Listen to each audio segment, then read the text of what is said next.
Medico physiotherapy centre, রেজিস্ট্রিপাড়া, Tangail একটি আধুনিক বাত ব্যথা, প্যারালাইসিস ও স্পোর্টস ইনজুরি চিকিৎসা কেন্দ্র। এখানে প্রতিদিন নিয়মিত রোগী দেখেন ডক্টর আনম বজলুর রহিম রিপন। তিনি ঢাকা বিশ্ববিদ্যালয়ে চিকিৎসা অনুষদ হতে ফিজিওথেরাপি চিকিৎসা পেশায় ব্যাচেলর ডিগ্রি নিয়েছেন।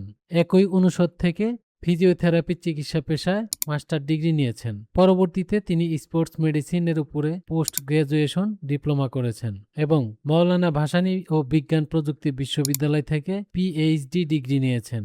আপনারা যারা দীর্ঘদিন যাবৎ কোমর ব্যথা, ঘাড় ব্যথা, হাঁটু ব্যথা, পায়ের গোড়ালি ব্যথা, কনুই ব্যথা, কাঁধে ব্যথা, পিঠে ব্যথা সহ বিভিন্ন জয়েন্টে ব্যথা, শক্ত হয়ে যাওয়া, মাংসপেশি দুর্বল হয়ে যাওয়া, হাঁটা চলায় অক্ষম, ব্রেন স্ট্রোকের কারণে প্যারালাইসিস, মুখ একদিকে বেঁকে যাওয়া সহ যে কোনো ধরনের প্যারালাইসিস রোগে ভুগছেন, তারা আমাদের মেডিকো ফিজিওথেরাপি সেন্টার, রেজিস্ট্রিপাড়া, টাঙ্গাইল থেকে চিকিৎসা গ্রহণ করতে পারেন। এখানে রোগী ভর্তির সুব্যবস্থা রয়েছে। আমাদের মেডিকো ফিজিওথেরাপি সেন্টারের বিশেষত্ব হলো এখানে নিয়মিত ফিজিওথেরাপি চিকিৎসকের তত্ত্বাবধানে চিকিৎসা প্রদান করা হয়। এখানে পুরুষদের জন্য পুরুষ ফিজিওথেরাপিস্ট এবং মহিলাদের জন্য মহিলা ফিজিওথেরাপিস্ট দ্বারা চিকিৎসা প্রদান করা হয়। আমাদের ঠিকানা মেডিকো ফিজিওথেরাপি সেন্টার, রেজিস্ট্রিপাড়া, টাঙ্গাইল।